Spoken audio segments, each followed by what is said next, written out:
Liyayikhetha igumgedlela inkosi enkulu uGomela Sithemba Shabampondo babamkhulu uNkulunkulu phakade abo. Kwakuyiyo imikhuba yabantu emibi ababeyenza uShembe ayesebahlukanisile nayo yokusebenzisa imithi, ukuthwalwa kwezintombi ngodlili zifike zidlwengulwe bese kuthiwa fulelani nganene. Yilapho wabe sekuthunyelwa bona abakhongi ukuba beyolobola phela umuntu odlwenguliwe. UShembe wafika wakuvala konke lokhu wathi, kubi bantabami, lokhu akusona isintu kepha imikhuba yamazimzimu nobuthakathi. Nakho futhi ukugingiswa kwezingane ezingamawele igabadi. Wafika wakuvala uShembe wathi wonke umuntu osuke eze lapha emhlabeni ulethwe ngenhloso uye uNkulunkulu, akekho umuntu okufanele abulawe. Kodwa lo makoti wayebusiswe uye uShembe owathola amawele amathathu abafana. Umndeni wakhe wawungakholiwe ngoba phela wayebayalile ukuthi uShembe akawufuni lo mkhuba, kodwa bamphamba ngako ukuthi bemlinde aze ahambe ayokha amanzi besale beyibulala lena enye ingane eyiwele lesithathu. Lokho kwamdumaza kakhulu uShembe ukuthi laba bantu abamnyama bahluphekile kodwa basanamathele kuzo izithixo zabo. Njengoba abanye babengafuni ukuhlukana nazo izigubhu zabo ababethi bazanzela yona phela imfuyo befake yona imfutha yezimilamongo kulamagula abo. uShembe wayalela lo nkosikazi ukuthi akabohamba abuye naye umyeni wakhe ezela, ngoba phela umyeni lona uye wayekhona kwenziwa lo mkhuba wokubulawa kwalo mntwana owayeyiwe. Angempela wagcina efikile umyeni walo nkosikazi. uShembe wabesemsola ngakwenzileyo, wabesethi kuye, mnumzane, ngalesi sono enisenzile kumele uhlabe inkabi enhle enkulu oyithandayo ukuze uhlawule leli icala, uvimbe nawo umkhokha ungase umehlele emndenini. Le ndoda yavuma, kodwa ngenxa yokuthi le ndoda yayingakholiwe yathi mayifika ekhaya yashintsha umqondo. Yabona sengathi lo mfundisi onguShembe ubedlala ngami, ngibahlaba inkabi yami enkulu kangaka emhlophe. Ayikho lento nobabamkhulu babephila ngako lokhu, ukuthi abantwana uma bengamawele omunye wabo agingiswe igabadi. Akukho lutho oluzongehlela. Lokhu kungalaleli kwayo le ndoda kwaba ngayona imikhokha emibi phakathi kwekhaya nakho ukushona kwabantu. Phela uShembe njengoba wayelulekile le ndoda wayesho khona ukuthi ezinye zezingane ayisuke ezinika abantu kwakusuke kungezona izingane nje, kepha kwakusuke kuyizingelosi. Ngoba phela uShembe wayekwazi ukukhuluma nemindeni yakubo kwalona osuke ecela umntwana womfana, kodwa kwakwenzeka uthola ukuthi emndenini walowo ocela umntwana azisekho izingane. Ebese uShembe eboleka ingelosi yasezulwini ukuba izobamba iqhaza kulo mndeni ukuthi ibaduduze ibe umntwana wakhona. Njengoba wayeseyale le ndoda ukuba ayihlabe le nkabi emhlophe, kodwa ayikwenzanga lokho, yabe isifaka umndeni wayo enkingeni. Impela le ndoda yayinenkani kakhulu ngoba phela uShembe njengoba wayikhuluma nayo kwase kungokwesibili, ngoba phela okokuqala yayimbalekele uShembe ngalesi sikhathi usenkonzweni lapho aprofetha khona uShembe.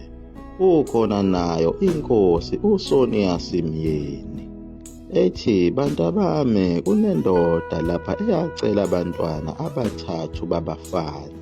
Iphi? Ilapho yaziveza khona le ndoda wabe sebuza uShembe ukuthi ziphi izingane, hamba uyozilanda kanye nonina wazo.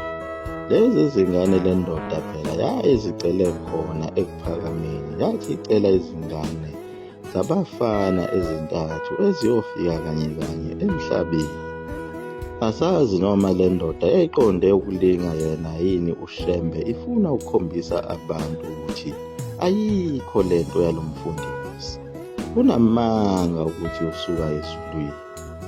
Le ndoda yagcine ibuyile nabo abantwana kanye naye unkosikazi wayo, kodwa ekufikeni kwayo wazwakala esebabaza uShembe ethi, hawu, ngibona izingane ezimbili kuphela, iphi yesithathu? Indoda yakhophozela yangaba nayo impendulo. uShembe wacela ukuba bemsondezele izingane, bamnikeza, wazithatha wazigqona, wazibuka, wahleka. Nazo izingane ezincane zazibonakala zijabule, zimamatheka. Zakhona kuye lezo zingane zaze zafikelwa ubuthongo zalala. Abantu bamangala bonke endlini ukuthi uShembe wajabula kangaka ngalezi zingane, kwenze njani? Waqhubeka uShembe nazo izintshumayelo zakhe kuwo amaNazaretha, kwaze kwaba ziyaphaphama lezi ngane. uShembe wabe secela enye insizwa okwakuthiwa nguBatshazwayo. Wayeyalela ukuba ayimlethele amakhekhe. Wawahlephula lawo makhekhe wapha lezi zingane. Zabonakala zijabule kakhulu, futhi lezi zingane ezazikade ziqamele ngokukhululeka esifubeni sakhe uShembe. Ngaleso sikhathi indoda yayisathole lona ikhefu kanye naye umkayo lokuphekwa phela ngayo imibuzo uShembe. Kwaba sengathi uShembe useyikhohliwe le ndaba, kanti uzovuka futhi abuyele kuyo le mbuzo yakhe. Iphi ingane yakho yesithathu? Umama phela wamawele amathathu kwakuwuye uMangubane, owayeguqe bude buduze naye uShembe, ephekwe ngawo phela ubhujwana. Wamsinda kakhulu lo mthwalo lo mane, wabonakala ngako ukuthi akhihle esikanandi. Wazwakala esethi, baba, bayibulala ingane yami, bayiginyisa igabade. Bangiphamba ngako ukuthi bethi angihambe ngiyogeza emfuleni njengoba ngangisanda kuthola bona abantwana. Ngithe ngibuya lapho ngafica ingane yami isifile. Angazi ukuthi lokho ababekwenza babekwenziswa yini. Impela baba, kuyiqiniso ukuthi sasicele bona abafana abathathu, futhi sasishilo ukuthi sibafuna kanye kanye. Wabonakala uShembe senqekuzisa ikhanda, wathi, yebo mntanami, ezulwini abalenzi iphutha, njengoba babeshilo ukuthi bazoletha abantwana abathathu. Indoda yakho ayilaleli, ngayitshela khona phela ekuphakameni ukuthi ayikhangeze nginikeza abantwana bayo. Phela uShembe lona, njengoba wayethi le ndoda kayikhangeze, izinto wayizenza ngenye indlela othi uma uyibheka uyibone isaphukuphukwano. Njengoba le ndoda yayiguqile ikhangezile ngezandla zombili, ethi uShembe uyinikeza abantwana. Lapho uShembe athi khona kule ndoda, wena uyimbewu, unkosikazi wakho uyinsimbi. Phela lokho ayekwenza uShembe wayefuna ukufakaza kona ukuthi abantu abamnyama abakholiwe, ngoba ekugcineni kwakwenzeka konke lokhu osuke ukufuna. Unkosikazi onguMangubane wayelokhu ekhophozele njalo, evuma zonke izono azenzileyo ukuthi, yebo baba, ngiyalazi lonke lolu daba lokushona komntwana. Wabonakala esedangele kakhulu uShembe, naye wathi, Mangubane, ngiyadabuka kakhulu ngendaba yakho, ngoba ingane yakho ngibonile ifika lapha phambi kwami, ingakwazi ukukhuluma ngenxa yako ukuthi nganiginyise lona igabade. Kodwa ngikwazile ukuyivula umlomo, yilapho engichazele lonke lolu daba lwenu. Yasho nokuthi udadewabo omdala ubekhona kanye naye u-anti wayo lengane. abayifaka leli kabati emlonyeni. Besho nokusho ukuthi ayifanele ukuphila lengane ngoba uma ingaphila ubaba nomama wayo uzoshona. Yasho nokusho lengane ukuthi sazalwa sababathathu impela. Kwathi ukuthuleka kancane wabonakala uShembe sephendukela kuyo inkosi yakwaMyeni. Wathi, Ndabezitha, ngabe uyayazi wena yonke le nsumansumane eyenziwa yile ndoda? Yaphika inkosi yakwaMyeni ukuthi ngabe iyayazi lento nalo mkhuba. Wabe sethi uShembe, ngiphatheke kabi kakhulu ngokubulawa kwale ngane, ngoba lezi zingane zabunjwa ingelosi enkulu yasezulwini, yaziletha ekuphakameni, wazinika le ndoda nalo nkosikazi wakule ndawo. Kodwa manje kunemikhuba emibi engahambisani nomthetho kaNkulunkulu eyenziwa yila bantu. Kwenzeka kanjani ukuthi abantu bacele ingane babuye futhi bayibulale? Waqede lapho uShembe washo ngesankahlo wathi, ngifuna nibulale umbulali ngoba iBhayibheli lisho njalo. Lithi obulala ngenkemba naye akabulawe ngenkemba. Njengoba le ndoda igingise ingane ngekabati, nakuyo akube njalo. uShembe wayaleza ukuthi akutshelwe uThabethe owayewumshumayeli wakhe ukuba ayofuna ibhiki nefosholo bese kumbiwa umgodi omude le ndoda igqitshwe iphile. uShembe wayalela ukuba le ndoda ihambe iyofuna ibhiki nefosholo ukuba izombelwa igqitshwe iphila. Le ndoda yakwaThabethe yahamba yolilanda ngempela ibhiki nefosholo. Nayo le ndoda yayisiphatheke kabi kakhulu nangazo izingane lezi ezimbili izithohlongwane phela ezazikhala ngenxa yako ukushuba kwaso isimo. Ekubuyeni kwayo le ndoda kwaqala kwambiwa, kodwa uShembe wabonakala eseyibiza futhi le ndoda kanye nalo ibandla elaseliqalile ukumba wona umgodi. uShembe wabe sebuza lona ibandla ukuthi niyavuma yini ukuthi akhokhe inhlawulo kunokuba angcwatshwe ephila.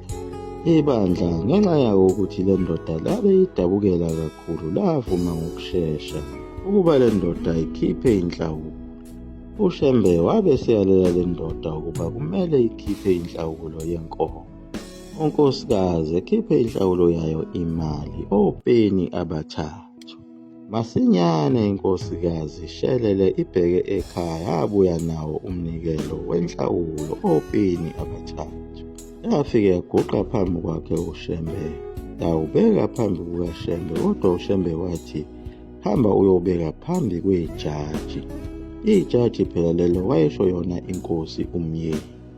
Njengoba kwakuyiyo inkosi eyayiphethe kule ndawo, wabe sekugqamisa uShembe ukuthi leli cala lizothethwa inkosi uMyeni nengelosi uMikhayeli okuyiyona eyakhanda labantwana. Wabe sethi uShembe, le nkomo izohlatshwa nikhiphe kuyo igabade, kodwa uma ningakwenzi lokho enye yalezi ngane nayo izolandela umfowabo. Kodwa uma niphumelele ukukhipha igabade, icala lakho Thabethe lizophela. Lowo msebenzi wokuhlatshwa kwenkomo wawuzokwenziwa khona ekhaya kwaThabethe. Ilapho-ke uThabethe adomeka khona ngakho ukuhamba kwesikhathi, eselibele emqondweni ngakho ukuthi ingcindezi yayingasekho kuye. Wahawukela inkabi yakhe yenkomo eyayinhle kakhulu, walahlekelwa yiko ukukholwa amazwi kaShembe, wathi kayikho lento nobabamkhulu bethu babephila ngalo lolu siko. Kodwa akuphelanga isikhathi eside kakhulu, yashona ngempela ingane. Kwabe sekusala ingane eyodwa, leyo ngane phela yiyo lena eyayibizwa ngaye u-Amos Thabethe. Kwaba yiwo umkhokha wokuqala lo owagadlayo. Wathi uThabethe esamangazwe yilo mkhokha ukushona kwawo umntwana, Waphinde wagadla futhi owesibili umkhokha lapho uThabethe azithola khona esekhukhumele esiningi. Bathi besababaza lokhu kukhukhumala kwaqhubeka njalo kwaze kwagcwala isisu sonke. Benza yonke imizamo, behla benyuka nasezinyangeni kwaphela isibaya. Wagcina eseshonile yena uThabethe. Kwasekuthi udadewabo kaThabethe owaye u-anti wawo lamawele owayekhona ugingisa lo mntwana iGabade, naye wawuthola umvuzo wakhe ngoba phela wamilwa yiso isilonda esamgqiliza kakhulu. Owaba nenhlanhla uye unkosikazi ongavelanga lutho ngoba phela wayekhokhile inhlawulo eyayincanywe uShembe. Lo mkhokha wawuhlukumeza kakhulu lo mndeni waze wawelela nakuye unkosikazi wesibili wakhe uThabethe owayenephupho elibi kakhulu, ephupha njalo eshawa inyoka imamba. Lokho kwakwenzeka njalo uma ephuma endlini yakhe eyayinguguqa. Naye wagcina ephuthume kuye uShembe ukuyobika lesi sigameko. Kodwa uShembe wamelapha kalula, wathi akaluke isibopho sotshani sibe yinkambo enjengayo inyoka. Abeseyanyalela lo nkosikazi ukuthi ayibeke phansi leyo ntambo eyisibopho bese ishaya ngayo induku, sakushaya yona inyoka. Ngempela lo nkosikazi wenza njalo, wakwenza izikhawu eziyisithupha, waze walamula yena uShembe ukuthi yeka phela mntanami. Wabe sethi thatha-ke leyo ntambo yakho uyoyigqiba emgodini. Wamyalela ukuba angayithinti nangaso isandla ngoba izomluma. Ngempela lo nkosikazi wenza kanjalo. Isimanga esenzeka uma esefika khona ekhaya kuyo indlu yakhe enguguqa, wabona ngayo inyoka eyimamba eyayisifile ilenga emnyango wendlu enguguqa. Kugcwele igazi phansi layo le nyoka okwakungaziwa ukuthi yayishawe ngubani. Wayithatha leyo nyoka bayiphuthumisa kuye uShembe. Wabe sethi uShembe kayigqitshwe leyo nyoka. Wasinda kanjalo unkosikazi kaThabethe ngokuyalela imiyalo yakhe uShembe. Leguqa lapho ekhomkedlela msula mafutha umkhofu into neswakade.